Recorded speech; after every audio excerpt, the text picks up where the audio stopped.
Hello, UGTRB English, Unit 10, Women's Writing in English, Prose for Detailed Study, Sojourner Truths, Aren't I a Woman? So we are going to discuss multiple choice questions on Sojourner Truths, Aren't I a Woman? So that is the work. Let's start with the questions. You have a good number of questions here, purely based on the text. Okay, let's go to question number 1. What was Sojourner Truth's original name? Okay. What was the original name of Sojourner Truth? Sojourner Truth was the assumed name. After being converted, she took up this name. She was a former slave. Okay. A runaway slave. A former slave ran away from the white master and then became converted to Christian faith. And what was the original name of Sojourner Truth? The original name is Isabella Baumfree. This is a author-based question because people were asking, sir கொஞ்சம் author பற்றியும் கொஞ்சம் informations கொடுங்க அப்படின்னு கேட்டிருக்கீங்க. அப்போ போதுமான அளவுக்கு உங்களுக்கு ரீகால் பண்ணிக்கிறதுக்கு எக்ஸாம்ஸுக்கு தேவையான எல்லா விஷயமும் கொடுக்கணும் அப்படிங்கிறது தான் என்னுடைய எண்ணம். So I will be giving you, don't worry. Right, okay, take it. Question number 2. When was Sojourner Truth born? Sojourner Truth. Look at the name. The very name. அதை பற்றியும் கொஞ்சம் இன்ஃபர்மேஷன்ஸ் கொடுத்துலான்னு பார்க்குறேன். Sojourner means a traveler. Sojourn means travel. So here she considers herself as a traveler in this world. A traveler called truth. Sojourner truth. Or it can also be taken as someone who searches for truth. A seeker for truth. ரெண்டு விதத்தில் interpret பண்ணலாம். Seeker for truth or a traveler in the path of truth. எப்படி ரெண்டு விதமாகவும் interpret பண்ணலாம். Okay, because this is the Christian interpretation. இப்போ ரெண்டுமே இருக்குது. Sojourn means traveler, a traveler who travels after truth, a seeker after truth. அப்போ இந்த Sojourner Truth பிறந்த வருடம் எது அப்படின்னு கேட்டு கொஷின் இருக்குது. The answer is 1797. Okay, now we pass on to question number 3. என்ன அப்படின்னு கேட்டிங்கன்னா, where did Sojourner Truth spend her early childhood days? அவங்க ஏர்லி சைல்ட்ஹுட் வந்து எந்த இடத்துல வந்து ஸ்பெண்ட் பண்ணாங்க அப்படின்னு கேட்டிங்கன்னா, இது எல்லாமே data question, pure data. So it is New York. She was born in New York and born as a black woman. So Sojourner Truth அதையும் நோட் பண்ணி வச்சுக்கோங்க. a black woman who experienced the cruelties of slavery. Okay, she has experienced the cruelty of slavery. அதையும் note பண்ணி வச்சுக்கலாம். She experienced the cruelty of slavery.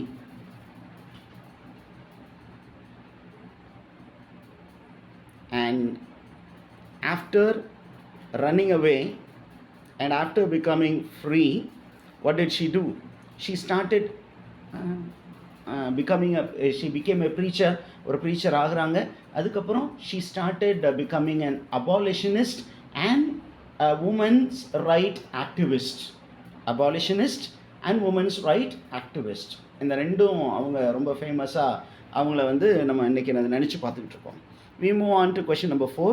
What is the original name of Sojourner Truth's master? Sojourner Truth வந்து ஒரு black slave. Okay, அவங்க ஓடி போகிறதுக்கு முன்னாடி, Sojourner Truth ஆகிறதுக்கு முன்னாடி she was a slave once. அவங்க ஒரு ஒயிட் மாஸ்டர்கிட்ட ஒரு பிளான்டேஷனில் ஒர்க் பண்ணிகிட்டு இருந்தாங்க. What was the name of the master அப்படின்னு கேட்டிங்கன்னா, the name of the master is Johannes Hardenberg. Johannes Hardenberg. This man was the white master in a plantation. She was working in a plantation. And this master was all the while என்ன பண்ணார், அந்த பிளான்டேஷனில் இருக்கக்கூடிய black men and women அவங்களுடைய லைஃப்பை கம்ப்ளீட்டாக excuse me, கம்ப்ளீட்டாக என்ன பண்ணார், அவருடைய கையில் எடுத்து அவங்களுடைய லைஃபே கம்ப்ளீட்டாக என்ன பண்ணார் அப்படின்னா டிஸ்டர்ப் பண்ணிட்டார். ஏன் இவ்வளோ தூரம் மோசமாக்க முடியுமோ அதை நம்ம பார்ப்போம். How he made it. Now moving on to the next question. The marriage of Sojourner Truth with Thomas can be described as, நமக்கு ஸ்டோரி இன்ஃபர்மேஷன் இருக்குது. Before becoming Sojourner Truth, என்ன பண்ணாங்க, the speaker was a black lady, a slave. She was in love with a person by name Robert. அந்த ஒரு அவனும் ஒரு black slave. அந்த மனிதனை அவங்க ரொம்ப லவ் பண்ணாங்க. But this love was disrupted and என்ன பண்ணார் இந்த master, he made Sojourner Truth marry Thomas. And did she live with Thomas அப்படின்னா yes she lived. ஏன்னா வேறு வழி கிடையாது, master சொல்லிட்டாரே, that is the condition of the slaves, they cannot even choose their life partner அப்படிங்கிற விஷயம் இருக்குது. Okay, so அந்த marriage இருக்கு இல்லையா, அந்த மேரேஜை how can we describe this marriage அப்படின்னு கேட்டிங்கன்னா, it can be described as a forced marriage. It is described as a forced marriage. It was not willingly, she did not accept it, she was forced into this marriage. given the freedom, அவள் யாரை marriage பண்ணியிருப்பான், Robert அப்படிங்கிற அந்த ஸ்லேவை தான் அவள் love பண்ணிகிட்டு இருந்தா. ஆனால் அந்த என்ன பண்ண முடியல, தான் காதலித்த மனிதனை கூட கல்யாணம் பண்ணிக்க முடியல அப்படிங்கிற இன்ஃபர்மேஷன் நமக்கு இருக்குது. This is also there in the autobiography. Now coming to the next one. What prompted Sojourner Truth to run away in 1827? நம்ம அந்த பிளான்டேஷன்லேருந்து, அந்த ஒயிட் மேன்ஸ் பிளான்டேஷன்லேருந்து என்ன பண்ணாங்க, ஜானஸ் ஹார்டன்பர்க் அப்படிங்கிறவருடைய பிளான்டேஷன்லேருந்து அவங்க ஓடி போயிட்டாங்க. She ran away in the year. She ran away in the year, பாருங்கள் information இருக்குது. She was a runaway slave. She ran away in 1827. But what made her run? ஏன் ஓடுனா அப்படின்னு கேட்டிங்கன்னா, ஓகே, என்ன அப்படின்னா, her master failed to uphold New York anti-slavery law. நியூயார்க்கில் anti slavery லா pass பண்ணாங்க, அதை சப்போர்ட் பண்ணலை. அப்போ கண்டினியூ ஆகி நம்ம இதே மாதிரி ஸ்லேவாக தான் இருக்கணுமா அப்படின்னு ஒரு யோசனையில் என்ன பண்ணாங்க, இந்த பிளான்டேஷன்லேருந்து ஓடி போனால் நம்ம ஃப்ரீ ஆகிடலாம், we can go and become free in the world ன்னு சொல்லிட்டு she escaped from that particular plantation. ஸ்லேவரியிலேருந்து எஸ்கேப் ஆகி ஓடிட்டாங்க. Now next one. In what year did Isabella Baumfree change her name to Sojourner Truth? Isabella Baumfree என்ன பண்ணாங்க அப்படின்னா, தன்னுடைய பேரை Sojourner Truthன்னு மாற்றிக்கிட்டாங்க. எந்த வருஷத்தில் மாற்றிக்கிட்டாங்க அப்படின்னு சொல்கிறாங்க. She converted her name into Sojourner Truth in 1843 தன்னுடைய இசபெல்லா பாம்ஃப்ரீ அப்படிங்கிற ஒரிஜினல் நேமை Sojourner Truthன்னு மாற்றிக்கிட்டாங்க. ஏன் அப்படின்னா அவங்களுக்கு ஒரு கன்விக்ஷன் இருந்தது, that she will fight for truth, she will go after truth அப்படின்றது. அதனால் அவங்க அந்த பேரை மாற்றிக்கிட்டாங்க. Next one. What movement did Sojourner Truth become involved in 1850s? இந்த டியூரிங் த 1850ஸ்ங்கிறது தான் நமக்கு ப்ராப்ளம். ஏன் அப்படின்னு பார்த்தீங்கன்னா, அதுக்கு முன்னாடி, okay, I am making it very clear, before 1850s. Okay, what was Sojourner Truth's affiliation அப்படின்னா, she was affiliated with abolitionist movement, but during 1850s she was very much involved in women's right movement. இந்த information கிளியராக இருக்குல்ல teachers? you will all get this information. Please get it right. என்ன பண்ணாங்க அப்படின்னா, before 1850 she was originally associated with abolitionist movement. அப்படின்னா anti slavery moment. ஸ்லேவ்ஸே, இந்த ஸ்லேவரியே இருக்கக்கூடாதுன்னு போராட்ட மூமெண்ட்டில் இருந்தாங்க. ஆனால் நமக்கு கேட்டிருக்க கொஷின் என்ன அப்படின்னா, during 1850s she became involved in women's right movement. பெண் விடுதலைக்கான, பெண்களுக்கான உரிமைக்கான அந்த இயக்கத்தில் அவங்க ரொம்ப பெரிய பங்காற்றியிருக்காங்க. எந்த அப்படின்னா 1850s. அதுக்கு முன்னாடி anti slavery movement. Now we go to some basic information regarding the text. Where did Sojourner Truth deliver her famous speech, Aren't I a Woman? இப்போ Sojourner Truth ஒரு ஃபேமஸ் ஸ்பீச் டெலிவர் பண்ணாங்க. அந்த speech Aren't I a Woman? எந்த year 1851. இதை எங்கே deliver பண்ணாங்க அப்படின்னா she delivered it in Akron Ohio மாகாணத்தில் இருக்கக்கூடிய ஆக்ரான் அப்படிங்கிற ஒரு பிளேஸில். Question number 10. What did Sojourner Truth become after her religious conversion? அவங்க கன்வெர்ட் ஆனோன்னு என்ன ப்ரொஃபஷன் அவங்க சூஸ் பண்ணாங்க அப்படின்னா she became a very active preacher. She became a very strong ப்ரீச்சராக இருந்தாங்க. She became a strong preacher. Okay, very strong அப்படின்ட்டு. Okay, moving to question number 11. Sojourner Truth became known as Dash in the 19th century. How is she famously known? How is she known popularly in the 19th century? அப்படின்னு கேட்டிங்கன்னா she is known as the advocate for human rights. Okay, மனித உரிமைக்கான குரல் ஆக இவர் வந்து அறியப்பட்டார். மனித உரிமை குரலாக, பர்டிகுலர்லி பெண் உரிமை. Okay, women's right particularly. Okay, women's right, blacks right. Okay, அந்த மாதிரி விஷயங்களுக்கு இவர் வந்து ரொம்ப பாப்புலராக இருந்தார். 19th centuryயில் ரொம்ப ஃபேமஸான writer. Now coming to question number 12. Why did Sojourner Truth get separated from her lover Robert, the slave whom she fell in love with? பாருங்க எவ்வளோ information. Sojourner Truth was working in a white man's plantation. அவள் யார் love பண்ணா? Robert அப்படிங்கிற மனிதனை love பண்ணா. And அவரும் ஒரு ஸ்லேவ் தான். ஆனால் அவரும் இவங்களும் பிரிகிற மாதிரி வந்துருச்சு. ஏன் பிரிஞ்சாங்க அப்படின்னு கேட்டிங்கன்னா it is not because of their will, not because of mutual decision, it is because of master's decision. Master என்ன சொன்னார்? நீங்கள் ரெண்டு பேரும் சரிப்பட்டு வராது, better marry okay the man of my choice Thomas அப்படின்னு அவர் சொன்னதுனால வேறு வழி இல்லாமல் Sojourner Truth had to marry the slave woman, had to marry another slave man, not of her choice. It was a forced marriage. Next one, question number 13.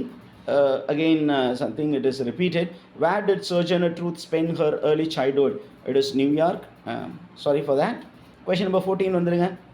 What was Sojourner Truth's response to her master when she left his estate in 1827? 1827ல அந்த எஸ்டேட்டை விட்டு அவங்க போயிட்டாங்க. She actually ran away. அவங்கள்ட்ட அவங்க மாஸ்டர் திருப்பியும் வந்து பேசின போது என்ன சொன்னா, I did not run away, actually I walked away by daylight அப்படின்னு அவங்க சொன்னதாக அவங்களுடைய ஆட்டோபயோகிராஃபியில் இருக்குது. There are informations regarding the biography of the writer Sojourner Truth. அவங்க என்ன சொன்னாங்களாம்? I did not run away. ஏன் பயந்து போய் ஓடணும்? I walked away by daylight. பட்ட பகலில் எல்லாருக்கும் தெரியுற மாதிரி தான் ஐ walked away. I walked into light. Being here is being in slavery. அப்படியும் சிம்பாலிக்காகவும் நம்ம இன்டர்பிரேட் பண்ணலாம். Being in the plantation as a slave is being in darkness. நம்ம விடுதலையை நோக்கி போகும் பொழுது walking away by daylight அப்படிங்கிற ஒரு இன்ஃபர்மேஷன் இருக்குது. Just get to know this. Okay, நமக்கு தேவைப்படும். Question number 15. What is the meaning of the word racket? Okay, நமக்கு அந்த எஸ்ஸே பிகின் பண்ணும்போதே there is a reference to racket. Racket அப்படின்னா she is referring to hue and cry among men. ஏன் அப்படின்னா men are very much confused because women are asking for right. அப்போ what is the meaning of the word racket? Racket அப்படின்னா நமக்கு வந்து we are reminded of another word that is badminton racket. இங்கே அந்த meaning இல்லை. Here the sound that is associated with confusion. People are confused. என்ன திடீர்னு பெண்கள் வந்து உரிமை வேணும் அப்படின்லாம் சொல்கிறாங்க? எதை நோக்கி இவங்க போயிட்டுருக்காங்க? எப்படி விமன் வந்து மென்னுக்கு ஈக்குவலாக இருக்க முடியும் அப்படிங்கிற மைண்டெல்லாம் அந்த ஒரு விதமான விஸ்பரிங் இஸ் தேர். அதை தான் அவங்க இங்கே மென்ஷன் பண்ணுறாங்க. Okay, question number 16. Where there is so much racket, look at the statement. I have taken the statement. Where there is so much racket, there must be something out of kilter. எங்கே அதிகமான கூச்சலும் குழப்பமும் இருக்கோ அங்கே என்ன இருக்குது அப்படின்னா ஏதோ something is not all right. Something is not all right. அப்போ what is the meaning of out of kilter? Out of kilter அப்படிங்கிற இந்த எக்ஸ்பிரஷனுக்கு மீனிங் என்ன அப்படின்னா a condition where things are not all right. இங்கே ஏதோ இங்கே ஒரு சின்னதாக ஒரு சலசலப்பு இருக்குன்னா அதுக்கு என்ன காரணம் அப்படின்னா எதுவும் சரியில்லை சார். என்ன சரியில்லை, ரெண்டு சைட்லையுமே ஒரு சைடில் பெண்கள் வந்து என்ன பண்ணுறாங்க, ரைட்ஸ் வேணும் அப்படின்னு கூச்சலிடுறாங்க. ஏன் அப்படின்னா அவங்களுக்கு ரைட்ஸ் இல்லை. இன்னொரு சைடு மென் வந்து என்ன பண்ணுறாங்க, என்னப்பா இந்த லேடிஸ் எல்லாம் இப்படி பண்ணிகிட்டு இருக்கிறாங்க, அவங்க என்ன தான் சொல்ல வராங்கன்னா அவங்களுக்குள்ளார ஒரு கன்ஃபியூஷன். ஸோ அவுட் ஆஃப் கில்ட்டா அப்படிங்கிற வேர்டுக்கு அந்த எக்ஸ்பிரஷனுக்கு மீனிங் என்ன அப்படின்னா it refers to a condition where things are not all right. Okay, we move on to question number 17. What is 17? What is the focus of Sojourner Truth's speech delivered in 1851? What is the main focus? What is the main focus? அப்படினு கேட்டிங்கன்னா it is women's right. Women's right பற்றியதானது தான் அந்த speech. Okay, we move on to question number 18. According to Sojourner Truth, what did the man out there in the crowd say about women? அவங்க எந்த மேனையும் பர்டிகுலராக சொல்லலை, but generally she speaks about how men look at women. Man's பெர்செப்ஷனை பற்றி அவங்க ஒரு ஜென்ரலாக ஒரு கமெண்ட் சொல்கிறாங்க. What is man's perception regarding women? Man's perception. அவங்க எப்படி பார்க்குறாங்க பெண்களை பற்றி, பெண்களுடைய எபிலிட்டிஸை பற்றி அப்படின்னு அப்படி ஸ்டார்ட் பண்ணுறாங்க ஜென்ரலாக. She is addressing a group of people. அதில் என்ன சொல்கிறாரு, the man out there, what does he say about man அப்படின்னு கேட்டிங்கன்னா, இந்த பெண்கள் ஏன் இந்த இது வேணும் அது வேணும்னு கேட்குறாங்க. ஏன் அப்படின்னா அவங்க they are very weak people. ஒரு கேரேஜில் ஏறணும்னா கூட they need assistance. Without man, women cannot do anything அப்படின்னு man have a very wrong perception about women. அதுதான் அவங்க அங்கே சொல்லியிருக்காங்க அந்த எஸ்ஸேல. என்ன சொல்லியிருக்காங்கன்னா, men they think that women are powerless, that they cannot even climb a carriage by themselves or cross the ditch. அப்போ அந்தளவுக்கு விமென் வந்து ரொம்ப புவராக இதாக இருக்கிறாங்க, இன்கேப்பபிளாக இருக்காங்க. அவங்க ஏன் வந்து ரைட்ஸ்க்காக கேட்குறாங்க அப்படிங்கிறது தான் அவங்க ஓப்பனிங்கில் மேன்ஸ் பர்செப்ஷனை ப்ரெசென்ட் பண்ணிவிட்டு என்ன பண்ண போகிறாங்க, she is going to speak about the power of women. Okay, சரி. இப்போது அந்த எஸ்ஸேயில் இருக்கிற ஒரு சில பயோகிராஃபிக்கல் டீட்டெயில்ஸு அது ரிலேட்டடான ஒரு கொஷின் இருக்குது. என்ன question? In her own words, how many children did Sojourner Truth bear? எத்தனை குழந்தை தான் பெற்றதாக அவங்க சொல்கிறாங்க. எதுக்காக குழந்தை பெக்கிறதெல்லாம் ஒரு விஷயமா சொல்லணுமா அப்படின்னு கேட்டிங்கன்னா, bearing so many children shows the strength, the physical strength. நீங்கள் ஃபிசிக்கலி நாங்கள் வீக்குன்னு சொல்கிறீங்கல்ல, நான் எத்தனை பிள்ளை பெற்றிருக்கேன்னு பாருங்கள். ஒரு பிள்ளை பெக்கணும்னா எவ்வளோ ஸ்ட்ரென்த் வேணும் ஒரு உமனுக்கு. I have born 13 black children. I'm so powerful. As she is speaking about her physical power and will power. Physical power and mental power. ஏன் அப்படின்னா ஒரு குழந்தை பெற்றுக்கணும்னா women needs a lot of mental power. So she is asserting her power, physical and mental power. Okay, hope you understood. Okay, question number 20. What does Sojourner Truth say about women's capability? ஆண்களை பொறுத்த மட்டும் என்ன சொன்னாங்க அப்படின்னா, women are only capable of bearing children. குழந்தை பெற்றுக்கிறது மட்டும்தான் அவங்களுடைய எபிலிட்டி, மற்றபடி தே ஆர் வீக்கர் தென் மென் அப்படின்னு மென் நினச்சாங்க. ஆனால் சோஜர்னர் ட்ரூத் என்ன சொல்கிறாங்க, அப்படியெல்லாம் கேஸ் கிடையாது sir. Okay, women are capable as men in all aspects. எல்லா விதத்திலும், in all aspects we are equal to men. எல்லா விதத்துலையும் நாங்கள் வந்து ஈக்குவல் தான், எங்களால் எல்லாமே செய்ய முடியும் அப்படிங்கிற மாதிரி சொல்கிறாங்க. Question number 21. What term does Sojourner Truth mention as related to women's rights? என்ன டேர்மை வந்து அவங்க பேசியிருக்காங்க அப்படின்னு கேட்டிங்கன்னா, she has used the term intellect. Okay, என்ன சொல்கிறாங்க அப்படின்னா, men think that women are not so intelligent, but women are also equally intelligent அப்படின்னு அவங்க சொல்லியிருக்கிறாங்க. ஓகே, அப்போ இந்த டேர்ம் வந்து ரொம்ப ரொம்ப முக்கியம். other than that she also speaks about equality, but main focus இந்த எஸ்ஸேல இன்டெலெக்ட்லையும் மேனுக்கு விமென் சலிச்சவங்க கிடையாதுன்னு பிகின் பண்ணியிருக்கிறாங்க. அப்போ அதை மட்டும் நம்ம ஃபோக்கஸ் பண்ணிக்குவோம். Moving on to question number 22. What is 22? According to Sojourner Truth, how did Christ came into the world? எப்படி இயேசு கிறிஸ்து உலகத்திற்கு வந்தார் அப்படிங்கும்போது என்ன சொல்கிறாங்க? Look at the argument, look at the argument by feminist writer. என்ன சொல்கிறாங்க அப்படின்னா, you men you claim that you are more capable, where you capable of bringing Jesus into the world அப்படின்னு கேட்குறாங்க. நீங்கள் வந்து பெரிய அளவுக்கு எங்களால் சாதிக்க முடியும்னு சொல்கிறீங்களா? இயேசு கிறிஸ்துவுடைய இந்த உலகத்துக்கு வந்தார். யார் மூலியமாக வந்தார்? கடவுள், அப்புறம் ஒரு பெண். அந்த பெண்ணுக்கும் ஆணுக்கும் எந்த உறவுமே இல்லாமல் இருந்துச்சு, மேரிக்கும் ஜோசஃப்க்கும். காட் என்ன பண்ணார்? The Spirit of God descended on Mother Mary and she brought forth Jesus. ஏசு கிறிஸ்துவை பெற்றெடுத்தார். அங்கே ஆணுக்கு வேலை இல்லை, அப்போ காடே கொண்டு வந்தது woman. So Jesus Christ came into the world through God and woman, and there is no role for man, no role for men, no role for man in the birth of Jesus. This is her claim. அப்போ யார் important? woman is important. Without woman even Jesus Christ could not have come into the world. அப்படி ஒரு இன்டைரக்டாக நீங்கள் எடுத்துக்கலாம் argument. பாருங்கள், உமனுடைய role என்ன அப்படின்னு பாசிட்டிவாக எடுக்கலாம், வேறு மாதிரியும் நீங்கள் இன்டர்பிரேட் பண்ணலாம். Now coming to question number 23, I have given you a fill in the blank time. ஏன்னா ஒரு சில ஸ்டேட்மெண்ட்ஸ் வந்து ரொம்ப இன்ட்ரெஸ்டிங்காக இருக்கும். அதில் இருந்து ஒரு வேர்டை வந்து ரிமூவ் பண்ணிவிட்டு அந்த வேர்டு நம்ம படிச்சிருக்கோமா அப்படின்னு பார்ப்பாங்க. Look at my arm. என்ன சொல்கிறாங்க? ஃபிசிக்கல் ஸ்ட்ரென்த்தை காட்டுறதுக்காக. ஏன்னா மென் சொன்னாங்க, நாங்கள் எவ்வளோ ஹார்ட் ஒர்க்கிங் தெரியுமா, நாங்கள் எவ்வளோ விஷயங்களை லிஃப்ட் பண்ணுவோம் தெரியுமா, we are good at weight லிஃப்டிங்னு சொல்லிட்டு இருந்தாங்க. We lift lot of weight. என்ன சொல்கிறாங்க? I also have worked, I am a great worker அப்படின்னு காட்டுறதுக்காக. Look at my arm, I have dash and planted and gathered into bonds, and no man could head me. No man could head me அப்படின்னா no man can put me down. And aren't I a woman?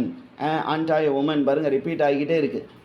She is repeating it using the technique of repetition.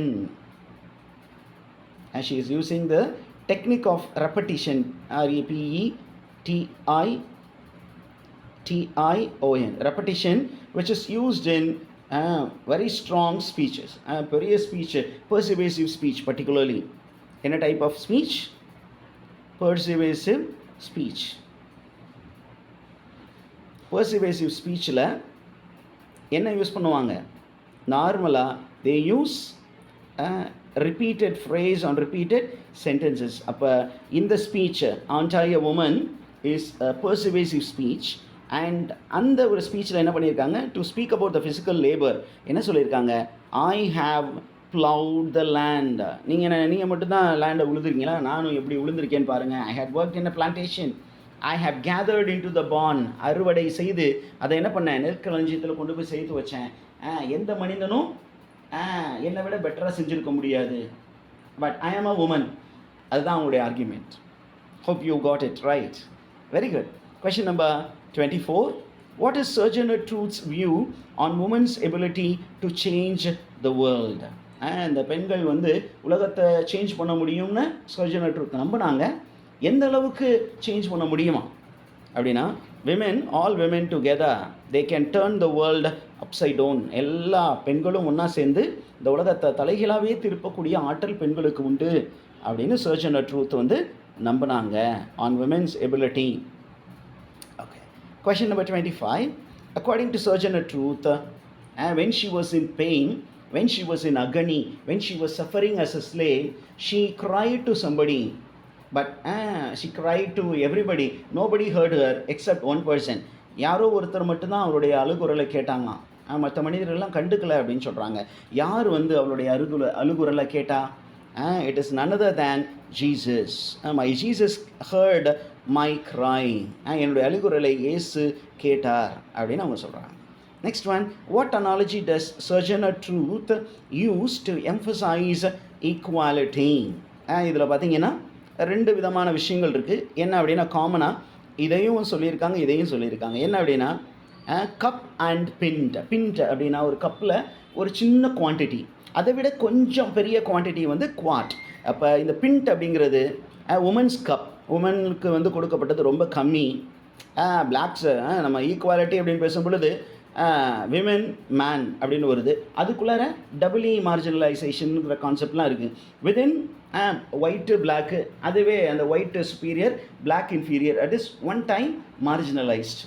And within the black race man superior, black man superior, white man inferior அப்படின்னு வரும் பொழுது அங்கே இந்த inequality இருக்குது sir. அப்படி இருக்கக்கூடாதுன்னு சொல்கிறதுக்காக என்ன சொல்கிறா, உமனுக்கு வந்து பிண்ட்டை கொடுத்துட்டு கப்பில் கப் அண்ட் பிண்ட், மேனுக்கு மட்டும் ஒரு குவார்ட் அளவுக்கு நிறையா, something more than a pint, this is man, இப்படி கொடுக்குறது தப்பு அப்படின்னு சொல்லி இந்த ரெண்டையுமே அவங்க மென்ஷன் பண்ணியிருக்காங்க. So she is bringing the analogy of a cup. Basically this is basic. அதில் there should be equal measurement, okay, equal measurement of drink, okay, equal drink கொடுக்கணும். மேனுக்கு கொஞ்சம் அதிகமாக, உமனுக்கு கம்மியாக, ஏன் வயிறு ஒரே அளவு தானே சார் அப்படின்னு கேட்குறாங்க. Okay, that is the analogy comparison made. இந்த மாதிரி இன்இக்வாலிட்டி இருக்கக்கூடாதுன்னு அவங்க சொல்கிறாங்க. Next, man had nothing to do with him. Who is him mentioned by Sojourner Truth in Aren't I a Woman? Okay, Aren't I a Woman? And the him யாரு அப்படின்னா, again it is Jesus. Okay, Jesus and the arrival of Jesus, அதில் மேனுக்கு எந்த ஒர்க்குமே இல்லை. It is woman who brought Jesus into the world, the Messiah into the world, redemption into the world. மீட்பை இந்த உலகத்துக்கு கொண்டு வந்தது இயேசு. அந்த மீட்பரை இந்த உலகத்துக்கு கொண்டு வந்தது யார்? ஒரு பெண் அப்படின்னு she is elevating women. Okay, question number 28. Who according to Sojourner Truth was strong enough, okay, was strong enough to turn the world upside down all alone? இந்த உலகத்தை தலைகீழாக ஒரே ஒரு பெண்மணி மாற்றினாங்க. யார் அந்த பெண்மணி அப்படின்னு நம்ம டெக்ஸ்ட் இருக்குது, 3 டெக்ஸ்ட், 3 வேரியன்ட்ஸ் இருக்குது அந்த Aren't I a Womanல. அதில் ஒரு வேரியண்ட் டெக்ஸ்ட்டையும் நம்ம எல்லாத்தையுமே இன்கார்பரேட் பண்ணி தான் உங்களுக்கு கொஷின் கொடுக்குறோம். அதனால் get all the questions right. Okay, என்ன அப்படின்னா, she is making a reference to the Bible character Eve, the first woman ever made. Eve turned everything upside down. She was a lone worker in the Garden of Eden. She was a very good worker, a better worker than Adam. அதுதான் அவங்க சொல்ல வராங்க. Okay, next one, who said women can't have as much rights as men? அந்த டெக்ஸ்டில் she is making a reference to a character who stated, அங்கே ஒரு character என்ன சொல்கிறாங்க அப்படின்னா, பெண்களுக்கு வந்து ஆண்களுக்கு ஈக்குவலாக ரைட்ஸ் கொடுக்க முடியாது. யார் இதை சொன்னது? ஷாக்கிங். என்ன சொல்கிறாங்கன்னா, ஒயிட் மேன் சொல்லியிருந்தா கூட பரவாயில்ல sir, there is a little man in black. ஓகே, அவர் சொல்லிட்டாரு சார், இப்படி சொல்லிட்டாரு, இதை என்னால் ஒத்துக்கவே முடியாது. Hope you got it right. Okay, very good. Let's go to the next question. Question number 30. என்ன 30ல் என்ன இருக்குன்னு பாருங்கள். What is the black man's argument against woman's right? அந்த பிளாக் மேன் இருந்தார் இல்லையா, விமனுக்கு ஈக்குவல் ரைட் கொடுக்கக்கூடாதுன்னு, அவர் எதை வந்து மெயின் ஆர்கியூமெண்ட்டாக வச்சார் அப்படிங்கும் பொழுது, அவர் மெயினாக ஆர்கியூமெண்ட்டாக என்ன வச்சார் அப்படின்னா, look, Christ, and you said that women was the one who brought Christ into the world, but why did not Christ born as a woman? Why did he come into the world as a man? அப்போ தெரியுதா, man வந்து superior, woman வந்து inferior அப்படின்னு ஒரு black man argue பண்ணாராம். You got it, very good. இதுதான் அவங்க ஆர்கியூமெண்ட்டாக, அந்த பிளாக் மேன்ஸ் ஆர்கியூமெண்ட். எப்படின்னா, இயேசு இந்த உலகத்துக்கு வந்தாருன்னு சொன்னீங்க, விமன் கூட்டு வந்தாருன்னு சொன்னீங்க, ஆனால் இயேசு வந்து ஏன் ஒரு உமனாக வரல, ஏன் மேனாக வந்திருக்காரு அப்படின்னா, மேன் தானே இம்பார்ட்டன்ட், மேனுக்கு ஸ்பெஷல் ப்ரிவிலேஜஸ் இருக்கணும்ல அப்படின்னு அந்த பிளாக் மேன் ஆர்கியூ பண்ணியிருக்கிறார். Okay, will go to question number 31. என்ன 31? Look at this question. Identify the figure of speech used in the following lines. What is that got to do with women's right or Negro's right? It is my cup won't hold but a pin. My cup, பாருங்க, women's cup cannot hold. ஒருவேளை ஒரு பின்ட்டுக்கு மேலே என் cup hold பண்ணாது அப்படின்னா, உங்கள் cup ஒரு குவாட்டுக்கு மேலேனா, wouldn't you mean not to let me have my little half measure full? எனக்கு இவ்வளோதான் நீ மெஷர் வச்சுருந்தீங்கன்னா அந்த மெஷர்மெண்ட்டுக்கு அளவுக்காவது ஃபுல்லாக எனக்கு கொடு, அதுலேயும் நீ ஏன் எடுத்துக்கிற அப்படின்னு கேட்டிருக்காங்க. இந்த 2 ஸ்டேட்மெண்ட், இந்த 2 கொஷின்ஸும் இருக்குது நமக்கு. And these are rhetorical questions which are used to persuade women's rights. Okay, give me my right, don't tamper with what is due to me. சரி, இவ்வளோதான் சொன்னால் அந்த ஃபுல் அமௌண்ட்டை எனக்கு கொடு. ஓகே, எனக்கு ஒரு பிண்ட்டு தான் அப்படின்னா அந்த பிண்ட்டுலேயும் கொஞ்சத்தை குறைச்சிட்டு கொடுக்காத, எனக்கு அந்த பிண்ட்டை கொடு, பிண்ட்டையாவது கொடு அப்படின்னு கேட்குறாங்க. Okay, look at question number 32. According to Sojourner Truth, we can what can she do as much as any man? அவங்க அந்த ஸ்பீச்சில் வந்து கிளைம் பண்ணியிருக்காங்க Sojourner Truth. என்ன அப்படின்னா, இங்கே இருக்கிற எந்த ஆணாவது நான் நிறையா வேலை செய்கிறேன் அப்படின்னு சொன்னீங்கன்னா, நீங்கள் செய்கிற வேலையை என்னாலையும் செய்ய முடியும். அப்போ என்ன சொல்கிறாங்க, the activity that she claims that she can do equally with man is work. If you claim that you are a great worker, I am also a great worker. என்னால் அந்த ஆக்டிவிட்டியை நல்லாவே செய்ய முடியும் அப்படின்னு சொல்கிறாங்க. Okay, in this context, dear teachers, let me place a request. நம்ம videos அப்படின்னு வரும்பொழுது நிறையா வெறும் கொஷின் ஆன்சர் சொல்கிறது இல்லை, திருப்பியும் அதே தான் ரிப்பீட் பண்ணுறேன். இதில் ஒரு கொஷினோட நிறைய ரிலேட்டட் இன்ஃபர்மேஷன்ஸை நான் ஃபைல் பண்ணிட்டு வந்துட்டுருக்கிறேன். I am trying to help you out to clear this exam. So don't skip the video. Skip பண்ணாமல் இந்த வீடியோ ஃபுல்லாக பாருங்கள். sometime you need to pause here and there, and sometime you need to watch the video again. ஒன்றுக்கு 2 தடவை பார்த்தா அப்படியே மெதுவாக pass பண்ணுங்கள், உட்காந்து கேட்டு அதை நோட் பண்ணி வச்சுக்கோங்க. கீ பாயிண்ட்ஸ் நோட் பண்ணி வச்சுட்டு நல்லபடியாக ப்ரிப்பேர் பண்ணுங்கள். And there are many people who are just watching without subscribing. Request is kindly subscribe and click the bell button so that all the videos will reach you and you will not miss any. இன்னொரு piece of information நான் சொல்ல மறந்தது அப்படின்னா, when you visit our channel you will find all the playlist, and I have also given along with the title, நம்ம video கீழே title வருமே, அந்த title கீழே பார்த்தீங்கன்னா I have also added my YouTube link. the playlist கூட link இருக்குது. ஒவ்வொரு யூனிட்டுக்கான எல்லா வீடியோஸும் அந்தந்த பிளேலிஸ்ட்டில் போட்டு வச்சுருக்கேன். you can visit those videos and see. If you have not watched any video, please do use all those videos in the playlist according to the unit and these videos are given. Okay, thank you. Let's go to the next few questions. Question number 33. What activity does Sojourner Truth claim to have performed showcasing her physical strength? என்ன சொல்கிறாங்க, எனக்கு physical strength இருக்குது இல்லை அப்படின்னு நீங்கள் சொன்னீங்கன்னா, நான் என் physical ஸ்ட்ரென்த்தை ப்ரூவ் பண்ணுறதுக்கு நான் நிறைய வேலைகள் செஞ்சுருக்கேன். என்னென்ன வேலைகள் அவங்க செஞ்சுருக்கிறாங்களா? as a slave she has done plowing. நிலத்தை உழுதுருக்கிறேன், அறுவடை செஞ்சுருக்கேன், அப்புறம் அந்த கிரெயினுக்கு மேலே இருக்கக்கூடிய ஹஸ்கை ரிமூவ் பண்ணுற வேலை, it's a very hard work, அந்த ஒர்க்கெல்லாம் நான் செஞ்சுருக்கேன் அப்படின்னு Sojourner Truth claim பண்ணுறாங்க. Now we pass on to the next question.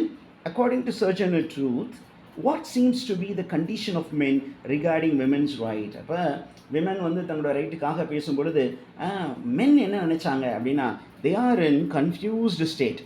ஏன் இந்த லேடிஸ் வந்து இப்படி ரைட்ஸ்னு கத்திக்கிட்டு இருக்காங்க அப்படின்னு ஒன்றுமே புரியாத மாதிரி அவங்க இருக்காங்க, கன்ஃபியூஷனில் இருக்கிறாங்க. Now question number 35. It is an attitude-based question. What is Sojourner Truth's attitude towards the idea of women having rights? Okay, ஒவ்வொருத்தரும் வேறு வேறு ஆட்டிடியூட் இருக்கும், வேறு வேறு பர்செப்ஷன் இருக்கும். ஆனால் இவங்களுடைய ஆட்டிடியூட் என்ன அப்படின்னா, women should have their rights. Okay, அப்போ தான் இந்த லேண்ட் வந்து நல்லா வரும் அமெரிக்கா அப்படிங்கிற மாதிரி அவங்க பேசிகிட்டு இருக்காங்க. So she is very positive about women having their rights. அவங்களுக்கு ஈக்குவல் ரைட் கொடுக்கப்படணும் அப்படின்னு ரொம்ப பாசிட்டிவாக இருக்காங்க. Now this thing is again repeated, but over a slight angle difference ஓட வச்சுருக்கோம். What analogy does Sojourner Truth use to convey the idea of women that women won't take more than they deserve? எங்களுக்கு இவ்வளவு தான் அப்படின்னா அதுக்கு மேலே நாங்கள் எதையும் எடுத்துக்க மாட்டோம், எங்களுக்கு ஒரு பிண்ட்டு தான் அப்படின்னு சொன்னீங்கன்னா, அந்த கப்பில் ஒரு சின்ன மெஷர்மெண்ட்டு தான் அப்படின்னா அந்த மெஷர்மெண்ட்டை எங்களுக்கு கொடுத்தா போதும், அதுலேயும் நீங்கள் கொஞ்சம் கை வைக்காதீங்க, அவ்வளோ கொடுத்தீங்கன்னா போதும், அதுக்கு மேலே நீங்கள் பயப்படாதீங்க. ஏன்னா மென் வேர் ஃப்ரைட் ஆல்சோ, கன்ஃபியூஸ்ட் அண்ட் ஃபியரும் இருந்தது. அது செகண்ட் எலிமெண்ட். ஃபஸ்ட்டு வந்து கன்ஃபியூஷன், செகண்ட் வந்து பயம். ஐயோ உங்களுக்கு ரைட்ஸை கொடுத்தோம்னா ஏறி தலையில் உட்காந்துருவாங்களோ, மிளகா அரைச்சிருவாங்களோ, இன்னும் அதிகமாக கெட்டுருவாங்களோ அப்படிங்கிற மாதிரி. அப்போ என்ன சொன்னாங்க, கப் அண்ட் த பிண்ட், அதை ஒரு அனாலஜியை சொன்னாங்க. இந்த கப்பில் இவ்வளோ அளவு தானே, அதை எங்களுக்கு கொடுத்துருங்க. Okay, now question number 37. The popular version of Aren't I a Woman speech was first published by, இந்த விஷயத்தை ஃபர்ஸ்ட் பப்ளிஷ் பண்ணது யாரு அப்படிங்கிற, it was first published by a person by name Francis Gag. Francis Gag in the year 1863. பாருங்க, delivery date வேறு, அவங்க அந்த ஸ்பீச்சை deliver பண்ண டேட்டு வேறு, அதை ஒரு பப்ளிஷ்ட் ஃபார்மேட்டில் 12 years later இவர் கொண்டு வந்திருக்கிறார். 12 years later he has published it. After the speech came publication 12 years later. Okay. வேறு என்ன விஷயங்கள் அப்படின்னு பார்த்தீங்கன்னா, உங்களுக்கு ஒரு 2 விஷயமும் சொல்லிடலாம். என்ன அப்படின்னு கேட்டிங்கன்னா, த ஃபர்ஸ்ட் ஒன் பார்த்தீங்கன்னா, அந்த 1851 அதே வேர்ஷனை வந்து 3 பேர் நம்ம சொல்லியிருக்கிறோம். ஃப்ரான்சிஸ் காக் இன் 1863 ஒரு தடவை ரீகால் பண்ணியிருக்காரு. அதற்கப்புறம் யூ ஹாவ் அனதர் பர்சன், அவருடைய பேர் வந்து it is sorry, the second is anti slavery bugle அப்படிங்கிற ஒரு magazine. The magazine is anti slavery bugle. Anti slavery bugle அப்படிங்கிற அந்த Salem based, Salem Ohio based மேகசீனில் it was published in the year 1851. This is another version. இது இல்லாமல் பார்த்தீங்கன்னா there is the third version. Third version அப்படிங்கும்போது இங்கே இடம் இல்லை. So I am moving to the next question. அந்த ஸ்பேஸில் I will try to give you. It is again retold by Reverend Morris, Marius Morris Robinson. Okay, Reverend Robinson அப்படிங்கிறவரும் he has brought out a version. அந்த வெர்ஷனில் இன்னும் கொஞ்சமாக ஒரு Bible reference கொடுத்துருக்காரு. யாரை பற்றி கொடுத்துருக்காரு அப்படின்னா, he speaks about Mary and Martha and Lazarus. How Mary, Martha, Lazarus, இந்த 3 பேரும், மேரி, மார்த்தா அண்ட் அவங்க இவர் 2 பேரும் எப்படி, லாசரஸ் அப்படிங்கிறவர் ஜீசஸோடைய ஃப்ரெண்ட். அவருக்கு 2 சிஸ்டர்ஸ் இருந்தாங்க, மேரி, மார்த்தா. Lazarus tie. அப்போ அவர் சிக்காக இருக்காருன்னு ஜீசஸ்க்கு சொல்கிறாங்க அப்படின்னு பைபிள் ஸ்டோரி இருக்குது இந்த gospel of saint John. Okay. ஆனால் Jesus Christ was busy preaching. அவர் நம்ம ஃப்ரெண்டு ரொம்ப முடியாமல் இருக்காரு அப்படின்னு சொன்னாங்களேன்னு சொல்லி 4 நாள் கழிச்சு போகிறாரு. அப்போ he has already died and they have buried him. It's 3 days. அப்போ மேரியன் அந்த மார்த்தா என்ன பண்ணுறாங்க அப்படின்னா, she goes and pleads with Jesus. என்ன சொல்கிறாங்க, நீங்கள் இங்கே இருந்திருந்தால் என் பிரதர் செத்துருக்க மாட்டான் அப்படின்னோன்னே Jesus Christ says, I am the life and resurrection. Don't worry, your brother will be alive. அப்போ அந்த லாசரஸ் உயிர் பெறுறதுக்கு யார் வந்து மெயின் காரணமாக இருந்தா அப்படின்னா, these sisters. How they went and persevered with Jesus அப்படின்னு அவர் இன்னொரு எலமெண்ட்டையும் ஆட் பண்ணியிருக்காரு. ஓகே, அது இந்த டெக்ஸ்ட்டில் மட்டும்தான் இருக்குது. So just get to know that. Okay, hope இந்த மாதிரி இன்ஃபர்மேஷன்ஸ் எல்லாம் நீங்கள் வீடியோ பாஸ் பண்ணாமல் இருந்தீங்கன்னா தான் உங்களுக்கு கிடைக்கும். Okay, we go to question number 38. என்ன சொல்கிறாங்க, towards the end of the speech Sojourner Truth சொல்கிறாங்க, நீங்கள் ஒருவேளை விமென்ஸ் ரைட்டா if you deny women's rights what will be the consequence, அதனுடைய விளைவு என்னவாக இருக்கும். Men are already facing problem, there will be more trouble, இன்னும் நிறைய ட்ரபிள் ஃபேஸ் பண்ணுற மாதிரி இருக்கும் சார் அப்படின்னு மறைமுகமாக அவங்க சொல்கிறாங்க. Okay, question number 39. The lady has spoken about how dash never spurned woman from him and she was right. Who is the person mentioned here? Again from the Bible. எப்படின்னா அவங்க சொல்கிறாங்க, பாருங்கள், follow the model of Jesus. Okay, Jesus எப்பெல்லாம் preach பண்ண போனாரோ நிறைய பெண்கள் அவரை பின்தொடர்ந்தாங்க. அவர் யாரையுமே ஒதுக்கலை. Jesus Christ did not say no to women. அப்படின்னா என்ன அர்த்தம், he was treating the male disciples and female disciples equally. அதே மாதிரி நீங்கள் இருந்தால் என்ன அப்படின்னு மென்னை பார்த்து கேட்குறான். அவரும் ஒரு மேன் தானே. So you also treat us equally like Jesus. As Jesus treated us with respect, you also treat us அப்படின்னு கேட்குறாங்க. Now question number 40. Sojourner Truth's Aren't I a Woman is a perfect example of என்ன type of speech அப்படின்னு கேட்டிங்கன்னா it is the persuasive speech which uses repetition. What is the repeated term? Okay, the title is repeated again as a persuasive technique. Aren't I a woman? Okay, aren't I அதான் aren't I அப்படின்னு வருது. So it is a persuasive speech. Persuasive speech உடைய main aim என்ன? They want men to embark on action. பேசுகிறத கேட்குறது மட்டும் இல்லை, give us our freedom, treat us equally அப்படிங்கிற அவங்க என்ன பண்ணணும்? Immediately men should give that freedom, treat women equally அப்படின்னு சொல்லியிருக்காங்க. Okay, so with that we have come to the end of MCQs on Sojourner Truths, Aren't I a Woman? Okay, please do watch these videos over and again so that you get all the informations, and wait for more videos to follow. And in the meanwhile, let me again put it to you. என்ன அப்படின்னு கேட்டிங்கன்னா, kindly check the playlist using the link given in the title and the description, and use it to browse through all the videos that I posted and see if you have missed out any. If you have missed out, please watch those videos and get ready for the exam. Okay, thank you very much. See you again.